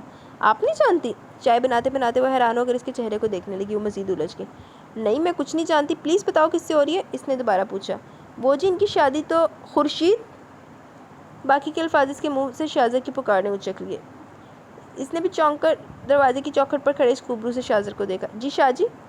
وہ فوراً حکم ماننے کو تیار تھی چائے چھوڑ کر۔ جاؤ میرے کمرے میں ٹیبل پر موبائل پڑا وہ لے آؤ۔ مشال حیران ہو کر اسے دیکھ رہی تھی کہ باہر کتنی ساری ملازمائیں تھیں، وہ کام کسی سے بھی کہہ سکتا تھا، خاص طور پر خورشیدہ کو کہنا اسے مشکوک کر گیا۔ خورشیدہ اسے چائے کا خیال رکھنے کا کہہ کر باہر نکل گئی۔ اس کے جاتے شاہزادے نے بھی دروازے کی دہلیز چھوڑ دی۔ پھر جتنی دیر اس نے چائے بنا کر اپنے لیے کپ میں ڈلی، خورشید بھی چلی ہے۔ تم نے بتایا نہیں اس کی شادی کس سے ہو رہی ہے؟ اس نے ٹھیٹوں کی طرح دوبارہ پوچھا۔ ہم ملازموں کو کچھ علم نہیں، حویلی والے جانتے ہوں گے۔ اس نے صاف انکار کر دیا۔ اس نے بھی اصرار نہیں کیا، چائے کا کپ لے کر باہر نکل آئی۔ اسے کمرے میں جانے کے لیے سیڑھیاں چڑھتے ہوئے اس کی نظر گلاس وال میں کے اس پار سین پر جمع عورتوں کو دیکھتے شاہزادے پر پڑی۔ وہ واپس آ گئی۔ باہر سین میں محفل ابھی تک زور و شور پر جاری تھی۔ شاہزادے نے اسے اپنے پاس آ کر رکتے دیکھ کر ایک لہجہ کو اچٹتی سی نگاہ اس پر ڈالی، پھر باہر کی طرف متوجہ ہو گیا۔ اسے سبکی تو ہوئی لیکن کچھ بھی کہنے سے خود کو باز رکھا۔ اس وقت اس کی شادی کا سن کر وہ بہت خوش تھی، کچھ بدمزگی پھیلا کر اپنے موڈ کو غارت نہیں کرنا چاہتی تھی۔ ہیلو۔ اپنی طبیعت اور موڈ کے برعکس اس نے اسے متوجہ بھی کر ڈالا۔ جواباً شاہزادے نے سوالیہ نظروں سے خوش اخلاقی والا جاننے کے لیے اسے دیکھنے لگا۔ شاید مزید کچھ چاہیے؟ چائے پیو گے؟ آنکھیں پھیلا کر کھڑے کھڑے اس نے اپنا کپ اس کی طرف بڑھاتے ہوئے پہل کی۔ وہاں سب کے ساتھ بیٹھے ہوئے اس نے سوچا تھا کہ وہ اس کے ساتھ اب نہیں جھگڑے گی، اور اپنی سوچ پر عمل درآمد کرنے کے لیے اب وہ اس سے مخاطب بھی تھی۔ نو شکریہ۔ بہت سخت جواب موصول ہوا۔ مشال صرف دیکھ کر رہ گئی۔ یہ شخص کبھی نہیں سدھر سکتا۔ بھابھی کا کہنا تھا کہ وہ بہت اچھے دل کا مالک ہے، لیکن مجھے تو محسوس ہوتا ہے کہ دل نام کی کوئی چیز بھی اس کے پاس نہیں ہے، بلکہ اس سے بالکل ناواقف ہے۔ پاپا کہتے ہیں کہ خوبصورت لوگ اور اچھی آفرز کو کبھی ریجیکٹ نہیں کرنا چاہیے۔ میں تو ساری عمر پچھتاوے پیچھا نہیں چھوڑتے۔ بڑے بیڈ لگ ہو، پہلی دفعہ خود چل کر آئی تھی تمہاری طرف، لیکن تم اوکے ایز یو وش۔ ہر کوئی ہم جیسی آفرز تھوڑی کرے گا۔ مجھے تو چائے کی طلب بہت ہو رہی ہے اور نیند بھی آ رہی ہے۔ وہ دلکشی سے مسکرائی تو اس کے چہرے کا دلکش و مسحور کن تاثر بھی مسکرانے لگا۔ وہ جیسے دیکھ رہا تھا کڑے تیوروں سے وہ اس کی بات کا مفہوم بہت اچھی طرح سمجھ چکا تھا۔ چہرے پر ناپسندیدگی کے تاثرات بہت واضح تھے، آنکھیں شرارے اگلنے لگی۔ شٹ اپ مشال، اور کتنا گرو گی اپنے مقام سے؟ اگر باہر سے ان عورتوں سے نہ بھرا ہوتا تو وہ اس کے اس بے حیا شرمناک آفر پر اس کا منہ ہی توڑ دیتا۔ بمشکل آواز کو دھیمی رکھ کر بولا۔ وہ بے اختیار مسکراتی کپ ہونٹوں سے لگا کر پلٹی، پھر رک گئی۔ شاہزادہ بہت لوز ٹیمپر تھا، سو جلدی بول اٹھا تھا۔ وہ مزہ لیتی رہی اس کی بات کا، جیسے اس نے اسے ایوارڈ سے نوازا ہو۔ لاکھ لعنت، لاکھ لعنت۔ اپنی عزت آپ ہی کٹان دی، لعنتی عورت۔ تم نے تو اس دن بڑے دھڑلے سے کہا تھا کہ تم اپنے بڑوں کی روایات کے کہے کہ بہت پاس دار ہو، اب کیا ہوا ہے؟ اس کا انداز اشتعال دلانے والا۔ Shut up and you get lost. وہ غرا کر چیخا۔ وہ بے اختیار مسکرا گئی۔ بڑی طنزیہ ہنسی تھی۔ وہ مزید بھڑکنے لگا، لیکن خود کو مزید کچھ کہنے سے باز رکھنے کے لیے ہونٹ دانتوں تلے دبا لیے۔ مشال اس کی بے بسی کا مزہ لیتی رہی، شاید اس کا مطلب پورا ہو چکا تھا۔ میں تو جا رہی تھی dear cousin, okay good night. وہ آرام سے سیڑھیاں چڑھتے اوپر اپنے کمرے میں آ گئی۔ رات کے 12 بج رہے تھے، لیکن حویلی میں کافی رونق لگی ہوئی تھی۔ وہ چائے ختم کر کے بستر پر لیٹی تو فوراً سو بھی گئی۔ آج باقی راتوں کی برعکس ذہن بہت مطمئن اور رسودہ تھا، اس لیے لیٹتے نیند مہربان ہوگی۔ لاکھ لعنت تیرے تھی، زندگی تھی لعنت، بغیرت عورت، لعنتی عورت۔ وہ صبح اٹھ کر سین میں چلی آئی تھی، گلابوں کے گنچوں کے قریب بیٹھ کر یوگا ایکسرسائز کرنے لگی۔ بالوں کی کس کر چٹکیاں باندھ رکھی تھی، ٹریک سوٹ میں ملبوس، دونوں ہاتھ گھٹنوں پر رکھے، دونوں پاؤں ایک دوسرے کے ساتھ ملا کر آنکھیں بند کیے لمبے سانس لے رہی تھی، جب اپنے پاس ایک اجنبی آواز پر چونکی۔ السلام علیکم۔ اس آواز پر اس نے فوراً آنکھیں کھول دی۔ مشال کی نظروں کی تلاش پاؤں سے شروع ہو کر سر پر جا کر ختم ہوگی۔ وہ جو کوئی بھی تھا، بہت زبردست پرسنالٹی کا مالک تھا، بلا کا حسین نوجوان اس کے لیے اجنبی بھی تھا۔ ہر روز ایک سے ایک اجنبی چہرہ اسے دیکھنے کو مل رہا تھا۔ وہ اسے سرتاپا گھورنے لگی۔ میں شامیر ہوں۔ اس نے مسکراتے صرف نام بتایا، باقی وہ پہچان کی، پھر رسماً مسکرا دی۔ Hello, I am Mishal. Really you are Mishal? مجھے تم سے مل کر خوشی ہوئی، برجستہ بولا وہ دھیمے سروں سے ہنسنے لگی۔ شامیر نے اسامہ کی طرح بلکہ اس سے بھی مختلف سب سے منفرد انداز میں جواب دیا تو اس کی نظر میں بہت جچا۔ میں کراچی میں MBA کر رہا ہوں. رات کو شاہ بھائی کی شادی کے سلسلے میں یہاں پہنچا ہوں. میری صبح خیزی کی عادت ہے، اگرچہ رات 3 بجے سویا تھا، صبح جلدی آنکھ کھل گئی. آپ کو یہاں بیٹھے دیکھا تو کمرے سے نکلا، باقی ابھی کسی سے ملاقات نہیں ہوئی. اس نے اس کی انفارمیشن پر سر ہلا دیا. اوکے، آپ بزی تھی اور میں نے ڈسٹرب کر دیا. آپ بھی یہیں اور فی الحال چند دنوں کے لیے تو میں بھی یہیں. بعد میں ملاقات ہوگی، وہ بھی تفصیلی اور سہولت سے. Good luck. وہ ہاتھ ہلاتا چلا گیا. وہ مسکراتی نظروں سے اس کی چوڑی پشت کو دیکھتی رہی. در حقیقت اسے پہلی نظر میں اچھا لگا تھا. مسکراتے ہوئے اس نے دوبارہ اپنی وہی نشست اختیار کر لی. تقریباً آدھ گھنٹے بعد وہ فارغ ہو کر کچن میں پہنچی تو شگفتہ بھابی بڑی تیزی سے چابک دستی سے ملازماؤں کے ساتھ مل کر ناشتہ تیار کروا رہی تھی. کچن کا سارا چار چچی زینب اور شگفتہ بھابی نے سنبھال رکھا تھا. اپنی نگرانی میں وہ کھانا تیار کرواتی تھی. بڑی اماں ہر وقت تسبیح ہاتھ میں لیے ادھر سے ادھر ملازماؤں کو حویلی کے دوسرے کاموں کے سلسلے میں ہدایات جاری کرتی نظر آتی. سب لڑکیاں تعلیم حاصل کر تھی. علیشہ اس سال انگلش میں ماسٹر کے پیپر دے کر فارغ ہوئی تھی. عشاء نے اسی سال گریجویٹ کا امتحان دیا تھا. نیشا اور اسامہ FSC کے پیپر کے بعد جشن فراغت منا رہے تھے. دونوں بہن بھائی کا مستقبل میں ڈاکٹر بننے کا ارادہ تھا. آج کل تینوں بہنیں شگفتہ بھابی کے ہمراہ ابیشہ، زوبیہ اور ماریہ کو ساتھ ملا شادی کی تیاری میں مگن تھی. علیشہ اپنے ماموزاد اور عیشا خالہ زاد کے ساتھ منسوب تھی. دونوں کو بالترتیب کراچی اور اسلام آباد بیاہ کر جانا تھا، جبکہ نیشا فی الحال سے کسی بھی جھنجھٹ سے بالکل آزاد تھی اور اپنی آزادی دوسروں کو چھیڑ چھاڑ کر خوب انجوائے کرتی تھی. ایک تے سنگل بندے دا بڑا فائدہ، اونوں چھیڑتے ہیں تو اونوں چھیڑتا. میرے لیے ہیوی ناشتہ کرنے کی ضرورت نہیں ہے، صرف ایک انڈا ٹوسٹ اور دودھ کا ایک گلاس دے دیں. اس وقت کچن میں موجود پا کر بھابی نے ناشتے میں اس کی پسند پوچھی تو انہیں بتا کر اسٹول گھسیٹ کر بھابی کے پاس ہی بیٹھتی ملازمہ کو تیزی سے ہاتھ چلاتے دیکھتی رہی. اس قدر کم کھاتی ہو اس لیے تو اتنی سمارٹ ہو. ان کے کمنٹس پر اس کے ہونٹوں پر ہنسی کے شگوفے پھوٹے. ماریہ اور زوبیہ دونوں اپنے بچوں سمیت کچن میں داخل ہوئی. ان کے بچے بہت ہی زیادہ آفت کے پرکالے تھے. وہ انہیں دودھ کا گلاس تیار کرنے کے لیے دینے لگی. سارے کچن میں افراتفری کا عالم برپا ہو چکا تھا. اس نے کھسکنے میں عافیت سمجھی. بھابی میرا ناشتہ میرے کمرے میں بھجوا دیں. کچن سے باہر نکلتے ہوئے اس نے انہیں ہدایت دی تو باہر نکلتے وقت اندر داخل ہوتے شاہزاد نے انتہائی ناگواری سے دیکھا. بھابی کیوں بھجوائیں؟ تمہارے ہاتھوں میں مہندی تو نہیں لگی؟ تم خود لے لو. وہ سخت آواز پر چونک کر رک گئی. دروازے کی دہلیز پر اسے صرف 2 قدم کے فاصلے پر رک کر بغور شاہزاد کے لاپرواہ مغرور وجود کا جائزہ لیا. وہ بہت لاپرواہ وجود کا مالک تھا. اس نے کئی دفعہ اسے بغور دیکھا اور ہر دفعہ اندازہ لگایا. شخصیت سے بظاہر لاپرواہی اور بے نیازی چھلکتی تھی. انداز میں استغنا تھا، اکڑ تھی اور غرور تھا. سفاکی تھی. کبھی کبھی یہ سفاکت وحشی کا روپ دھار لیتی تھی. اس کی آنکھوں میں سامنے ڈٹ کر مقابلہ کرتے بے شمار دفعہ اپنائیت دیکھی تھی، وہ بھی صرف اپنوں کے لیے. لیکن وہ اپنائیت اس وقت سختی کا روپ دھار لیتی جب ناقابل برداشت ہستی اس کے سامنے آ جائے. بہت ہی پرکشش اور چھا دینے والے انداز رکھتا تھا. حتمی انداز میں وہ جب بات کرتا تو یوں محسوس ہوتا جیسے وہ سب کچھ تہس نہس کر دینے کا پورا ارادہ باندھ چکا ہو. پھر بھی اسے خوف نہیں آتا تھا. شاید اس نے اسے خود پر اس کے مقابلے میں حد سے زیادہ یقین تھا. فولادی وہ آہنی وجود، دولت و جاگیر، مرتبے اور مقام کے نشے میں ڈوبا یہ وجود، گاؤں کے تسنہ و بناوٹ سے پاک، کھلے ڈلے، صاف ستھرا اور بالکل خالص تر و تازہ ماحول و فضا میں پلا بڑا یہ سراپا دلکش وجود، مردانہ وجاہت و حسن کا مرکز شخص شاہزاد جہاں زیب کہتے ہیں، جسے شاہزاد جہاں زیب کہتے ہیں، بالکل ناقابل شکست تھا. اچھا جی. اسے دل و جان سے اعتراف تھا کہ اس نے اپنی پوری زندگی میں ایسی سحر انگیز چھا جانے والی اور مکمل شخصیت کا مالک نہیں دیکھا. حتیٰ کہ جولف بھی اس کے مقابلے میں بہت کم تھا. یہ مردانہ حسن و وجاہت کا جیتا جاتا شاہکار تھا. اوپر سے یہ شاہزاد جس طرز عمل کا عادی تھا، وہ کسی بھی ناگواری، ناپسندیدگی کی حسن و جوانی، دلکشی اور دلربائی، رعونیت و طنز کو دیکھے بغیر اپنا کام کرتا تھا.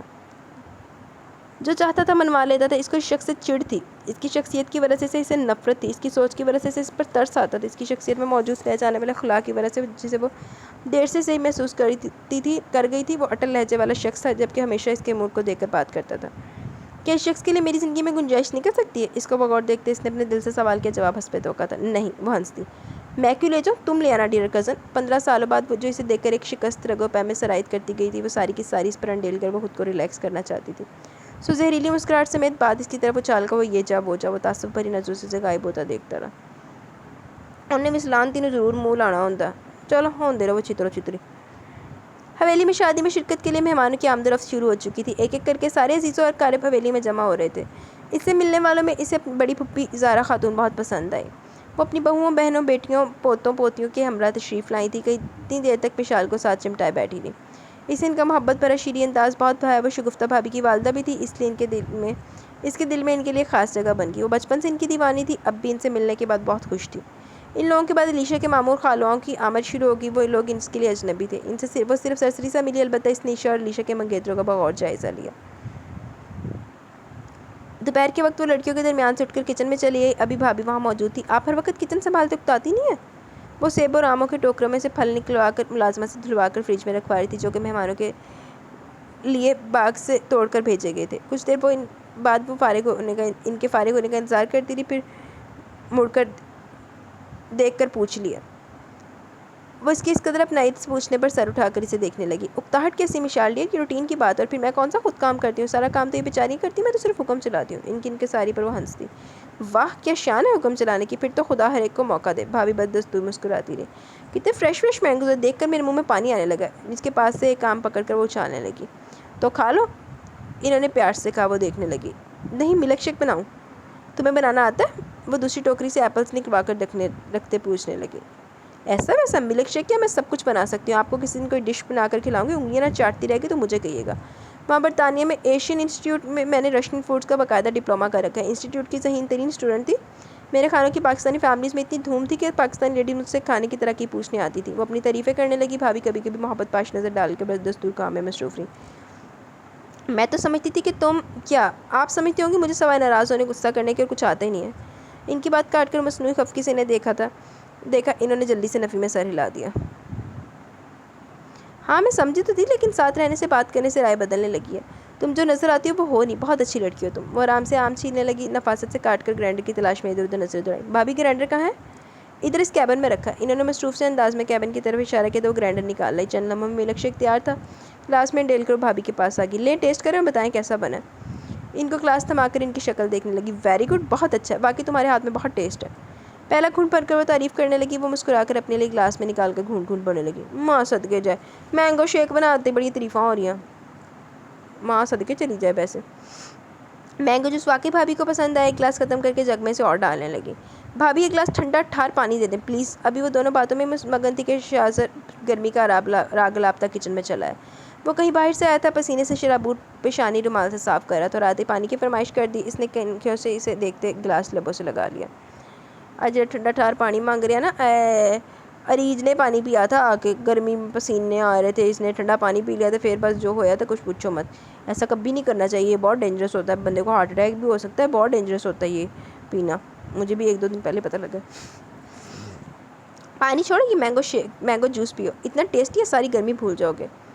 بھابھی نے گلاس میں ڈال کر اس کی طرف بڑھایا۔ وہ مسکرا کر پینے لگا۔ واقعی وہ بھی گھونٹ بھر کر تعریفی نظروں سے دیکھنے لگا، اور تعریفی نظریں اس کے لیے نہیں تھی بلکہ بھابھی کے لیے تھی۔ وہ دل ہی دل میں ہنستی۔ ویری فنی کزن، جب تمہیں علم ہوگا یہ میں نے بنایا تو سارا ٹیسٹ پوائزن میں بدل جائے گا۔ ہاں یاد ہے بھابھی، آذر بھیا کمرے میں گئے، کہہ رہے تھے کہ آپ کو بھیج دوں۔ گلاس ختم کر کے وہ بتانے لگا۔ بھابھی سن کر فوراً باہر نکل گئی۔ شاہزر ان کی اجلت محسوس کر کے بے اختیار مسکرا دیا۔ پھر وہ جگ میں سے بچا کچا ملک شیک گلاس میں ڈالنے لگا۔ سنیں تمہاری شادی ہو رہی ہے؟ وہ اس کی آواز پر گلاس لبوں سے لگاتا رک گیا۔ خوبصورت مسکراہٹ ایک دم سنگین جذبے کی لپیٹ میں آ گئی۔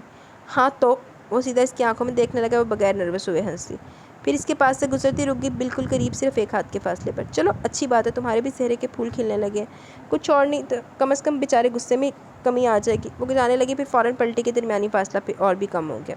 کندھوں پر بکھرے بال ایک دم لڑک کر سائڈ پر ہو گئے۔ اتنی قاتل انداز تھا کہ وہ قابل بھی تیکھے چتون کا مالک تھا۔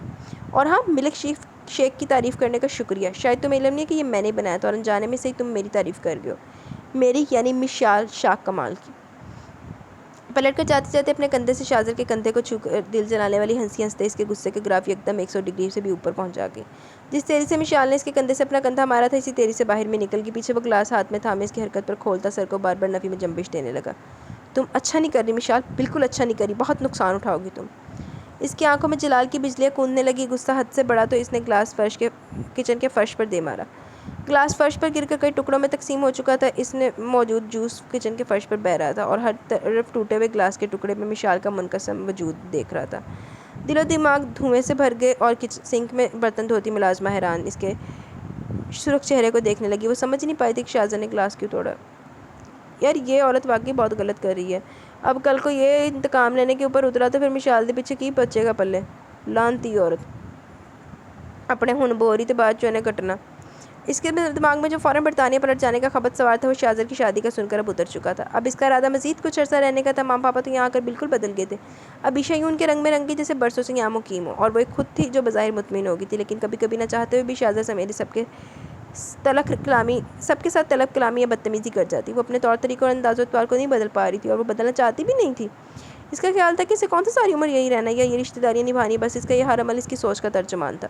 سنو، یہاں حویلی میں تم لوگوں کے پاس کتابیں نہیں ہیں؟ وہ سب کے کمروں میں جا چکی تھی، سوائے کورس کی کتابوں کی اسے وہاں اور کوئی کتاب دکھائی نہ دی، اور وہ خود کتابوں کی شیدائی سارا دن واک مین لگائے میوزک سن کر اب ایک ہی طرح کی روٹین سے بور ہو چکی تھی۔ مہمانوں کے پاس وہ زیادہ بیٹھتی نہیں تھی، صرف جیسے الیشا اس کے کمرے میں اسے پوچھنے لگی، ہاں کتابیں تو ہیں لیکن وہ ساری کی ساری شاہ زر بھائی کے کمرے میں. انہیں کتابیں جمع کرنے کا خبر ہے اور ان کے پاس اس وقت بھی کتابوں کا ایک زبردست کلیکشن ہے. وہ اس کی بات سن کر وہ سوچ میں پڑ گئی. وہ سب کے کمرے میں آسانی کے ساتھ آتی جاتی تھی. ساری حویلی کے کمرے دیکھ چکی تھی سوائے شاہ زر کے کمرے کے. ابھی تک وہ اس کے کمرے کے قریب بھی نہیں پھٹکی تھی. اس کی وجہ ایک تو شاہ زر کا رویہ تھا, دوسرا اپنی غیر دلچسپی تھی. اس کے دل میں اس کے کمرے میں جانے کی کوئی خاص حسرت بھی نہیں پیدا ہوئی تھی. بس کبھی کبھار سامنا ہو گئے تو اسے زج کرنے کی ساری حدیں پار کر دی. شاہ زر کا کمرہ نیچے بھابھی وغیرہ کے کمروں کے ساتھ تھا, جبکہ اس کا اپنا کمرہ علیشا, عیشا, بیشا اور نیشا کے کمروں کے ساتھ دوسری منزل پر واقع تھا. اب افسوس ہو رہا تھا پہلے ہی کیوں نہیں گئی اس کے کمرے میں. اور اب شاہ زر کا ہے. ٹھیک سے تو مجھے بھی علم نہیں, لیکن اتنا جانتی ہوں کل دوپہر کے بعد بڑی امی کو بتا رہے تھے کہ وہ سارا اماں کو لینے شہر جا رہے ہیں. اس کے علاوہ انہیں وہاں کچھ کام بھی ہے. آج شام تک ہی واپسی ہوگی. اس کا جواب سن کر ایک دفعہ پھر سوچ میں پڑ گئی. ایک فیصلے پر پہنچ کر کھڑی ہوگی. سنو, آؤ اس کے کمرے میں چلتے ہیں, مجھے کچھ کتابیں لینی ہیں. لیکن شاہ بھائی اپنی کتابیں ہر کسی کو لینے نہیں دیتے, اور بغیر اجازت کے تو کوئی ان کی کتابوں کا ہاتھ بھی نہیں لگا سکتا. ابھی وہ حویلی میں نہیں ہے, جب ہوگا میں خود نپٹ لوں گی. فی الحال تو چلو تم ساتھ. وہ اس کا ہاتھ تھام کر نیچے آ گئی. علیشا دل میں اس کی ہمت کی داد دیتی ساتھ ہولی. کمرے میں آ کر وہ 400 جائزے لینے لگی. بیڈ روم بہت خوبصورتی سے ڈیکوریٹ کیا ہوا تھا. خاص طور پر کمرے کی لوکیشن بہت سوٹیبل تھی. ہر چیز سے اس کے مالک کی عمارت اور ذوق کا اندازہ ہو رہا تھا. بڑے دل والا یہ شخص بھی. چاروں طرف دیکھنے کے بعد اسے کہیں بھی کتابیں نظر نہیں. کتابیں کہاں ہیں؟ کمرے کے جائزے لیتے وہ علیشا کو دیکھنے لگی. کتابیں ادھر ہیں. وہ اسے ساتھ لے کر کمرے میں موجود دروازے سے دوسرے کمرے میں داخل ہو گئی. یہ کمرہ دیکھ کر وہ مزید پہنچ کر رہ گئی. یہ بات نہیں تھی کہ اس نے ایسا کمرہ نہیں دیکھا تھا, لیکن یہ کمرہ شاہ زر کا تھا. اسے یہ بات ہضم نہیں ہو رہی تھی. کیا یہ واقعی شاہ زر کا کمرہ ہے؟ اس کا انداز پرزور تھا. جی ہاں جناب, یہ واقعی انہی کا کمرہ ہے. کمرہ حویلی میں موجود سب کمروں سے زیادہ ہوادار, کھلا, وسیع, خوبصورت اور نفیس تھا. ایک طرف ڈریسنگ روم کے طور پر استعمال ہو رہا تھا تو دوسری طرف سے اسٹڈی کے طور پر. لیفٹ سائڈ دیکھنے سے ڈریسنگ روم, رائٹ سائڈ دیکھنے سے اسٹڈی کا نقشہ پیش کرتا تھا. کمرہ ایک ویل کلچرڈ اور نفیس سے انسان کا معلوم ہو رہا تھا. پرانے نوادرات ہر جگہ دکھائی دے رہے تھے, جبکہ اس کی اپنی رائے شخص کے بارے میں بالکل مختلف تھی. وہ تمام سوچوں کو جھٹکتے کتابیں دیکھنے لگی. علیشا سے کتابوں میں گم ہوتا دیکھ کر واپس چلی گئی. واقعی اس شخص کے پاس کتابوں کا بہت اچھا کلیکشن تھا. کتابیں دیکھنے کے بعد اسے ماننا پڑا. اپنی پسند کی 2-3 کتابیں منتخب کر کے وہ آرام سے صوفے پر بیٹھ گئی. کتابیں پڑھنے میں ایسی گم ہوئی کہ کمرے میں دم بدم پھیلتے اندھیرے کا بھی احساس نہ ہوا, اور جب احساس ہوا تو شاہ زر کمرے میں داخل ہو رہا تھا. وہ کمرے میں اس کی موجودگی سے قطعی لا علم تھی, اس لیے اپنی دھن میں لائٹ آن کر کے دوسری طرف بنی وارڈروب سے کچھ تلاش کرنے لگی. وہ کتاب چھوڑ کر اسے دیکھنے لگی. وہ کپڑے نکال کے جیسے پلٹا, سیدھی نظر مشال پر پڑی. اپنے کمرے میں, خاص طور پر اس کمرے میں دیکھ کر اسے جھٹکا لگا. اسے دیکھ کر وہ ہولے سے مسکرانے لگی. اس کی مسکراہٹ بھی عجیب سی تھی, کیش کرتی ہوئی اپنی طرف کھینچتی ہوئی, مقناطیسیت کی کشش لیے ہوئے. ہیلو. اس کی حیرت کو اس نے اپنی آواز سے کم کرنا چاہا. تم یہاں کیا کر رہی ہو, اور میری کتابیں کیوں پکڑی ہوئی ہیں؟ اس کے ہیلو کو کسی بھی خاطر میں لائے بغیر غصے سے پوچھنے لگا. علیشا بتا رہی تھی کہ اس کمرے میں بہت اچھی کتابیں, بس انہی کی تلاش میں تمہیں یہاں دکھائی دے گی. کیوں, برا لگا؟ سیدھے صفاؤں سے بات کرنا تو ویسے جیسے جانتی نہیں تھی. اس کے غصے کو بغیر خاطر میں لائے بہت سکون سے بتانے لگی. وہ اس منہ پھٹ لڑکی سے بات ہی نہیں کرنا چاہتا تھا. سر جھٹکتا کپڑے لے کر واپس چلا گیا. وہ بات لے کر دوبارہ اس کمرے میں آیا تو وہ ابھی تک وہیں موجود تھی. اس کی بھویں تن گئی. وہ سمجھا تھا کہ وہ چلی گئی ہوگی, لیکن وہ اسی طرح کتابوں میں گم تھی. کوفت اس پہ بری طرح سوار ہونے لگی. وہ چند قدم بڑھا کر اس کی طرف ہی آ گیا. وہ پہلی نظر سے لے کر اب تک اسے ایک ہی حلیے میں دیکھ رہا تھا, جینس شرٹس اور ٹراؤزر میں. اس وقت بھی وہ اپنے سابقہ بے ڈھنگی اور قابل اعتراض حلیے میں تھی. یہ شاید اس کا یہ حلیہ صرف اسے قابل اعتراض لگتا تھا. دوسری طرف مشال کا موڈ بھی آج کسی بھی قسم کی جھڑپ اور آتش فشانی کے لیے تیار نہیں تھا. شاہ زر کو تلوار کی طرح اپنے سر پر لٹکتے دیکھ کر جلدی سے کتابیں سمیٹ کر جانے لگی. سنو, تمہارے پاس کوئی ڈھنگ کے کپڑے نہیں ہیں؟ وہ کوشش کے باوجود خود کو یہ کہنے سے نہیں روک پایا. جلدی جلدی قدم اٹھاتی مشال رک گئی. حیران ہو کر اسے دیکھنے لگی. اس کی نظریں اپنے وجود کے اندر تک اترتی دیکھ کر بغور اپنا جائزہ لیا. ویسے شاہ زر نو نا سکون نہیں ہے, جو چلی سی منہ بند کر کے جان دیندا انہوں. اسے تو ان کپڑوں میں کوئی اعتراض دکھائی نہ دیا. وہ ہمیشہ ایسی ڈریسنگ کرتی تھی. البتہ یہاں آنے کے بعد ابیشر ماما کے بار بار ٹوکنے پر کبھی کبھی اسکارف لے لیتی تھی, اور اس وقت بھی اس نے اسکارف لیا ہوا تھا, جو کہ جلدی وہ وہیں صوفے پر ہی بھول کر جا رہی تھی. کیا ہوا ان کپڑوں کو؟ اس کا ارادہ آج گولہ باری کا نہیں تھا, لیکن شاہ زر کی نظروں میں چھپا زہر لہجے سے چھلکتی گہری آگ, اور جس انداز میں اس کی نظریں اس کے وجود کو چھید رہی تھی, یہ سب اس کے لیے ناقابل برداشت تھا. اس کی نظروں کی کاٹ لہجے کی آنکھ میں مشال کا رواں رواں جھلسا آ گئی تھی, لیکن وہ پھر بھی تحمل سے پوچھنے لگی. تمہیں اپنا تماشا بنوانا مقصود ہے تو بس صد شوق اسی دیس میں رہتی جس کا یہ نام نہاد کلچر لیے تم یہاں آئی ہو.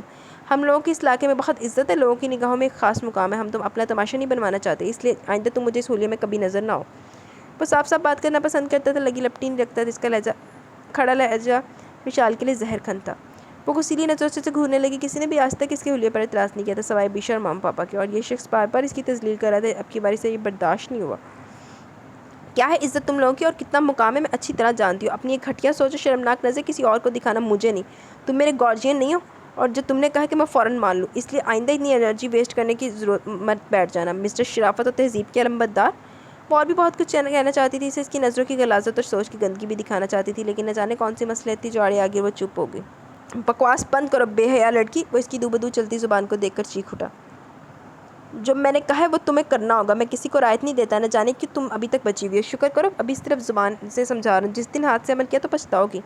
مجھے بار بار کہنا نہ پڑے. اس لیے آئندہ تم مجھے اس حلیے میں دکھائی دی تو مجھ سے برا کوئی نہیں ہوگا. وہ جو غصے میں آ کر ایک دم چیخ اٹھا تھا. اس کے قریب آ کر اس کی گھورتی آنکھوں میں اپنی نفرت و غضب بھری آنکھیں ڈال کر انتہائی غصیل اور رکھڑے لہجے کو کنٹرول کرتے بولا. وہ جھٹکے سے سر اٹھا کر اسے دیکھنے لگی. تم بھی بکواس بند کر لو اپنی. تم مجھ پر حکم چلانے کا کوئی حق نہیں رکھتے اور نہ ہی میں تمہاری زر خرید غلام ہوں جو تمہارے اشاروں پر سر کاٹ کر حاضر کر دوں. شہزاد جہاں زیب اس بھول سے نکلو کہ تم کبھی مجھے زیر کر لو گے. میں وہی کروں گی جو میرا دل چاہے گا. انڈرسٹینڈ. آنکھوں میں آنکھیں ڈال کے جس نے ڈر اور بے خوف انداز میں کہہ کر وہ جانے